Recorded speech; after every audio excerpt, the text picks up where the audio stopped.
Alexander the Great, Genghis Khan, Julius Caesar, Napoleon Bonaparte, the end of four worlds, greatest conquerors.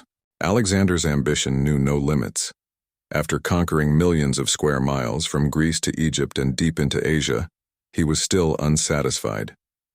For 10 relentless years, he led his army from one victory to the next. His soldiers, tired of constant war, longed for peace and to return home. But Alexander only wanted to push further, until a brutal campaign in India slowed him down. Exhausted after a fierce battle with King Porus, and facing a strong Indian army across the river, his troops refused to march on. Reluctantly, Alexander turned back. Soon after, he fell ill, likely from fever after heavy drinking. His body began to fail him, and on his deathbed he famously declared that his empire should go to the strongest, sparking chaos and civil war among his generals. Some even speculate that Alexander wasn't dead but paralyzed, possibly hearing his generals divide his empire while unable to intervene. Alexander was Caesar's idol, and his ambition mirrored that of the Macedonian king. Caesar conquered vast territories for Rome, including Gaul, and pushed the boundaries of Roman influence. But conquest wasn't enough. He wanted absolute control. Declaring himself dictator for life, Caesar effectively ended the Roman Republic.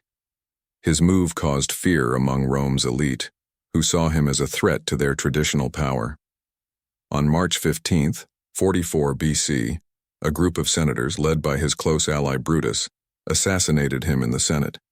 Caesar was stabbed 23 times, his life ending in betrayal and bloodshed. Unlike Alexander or Caesar, Genghis Khan did not care about being seen as a hero or divine. He was ruthless, driven by the joy of total destruction.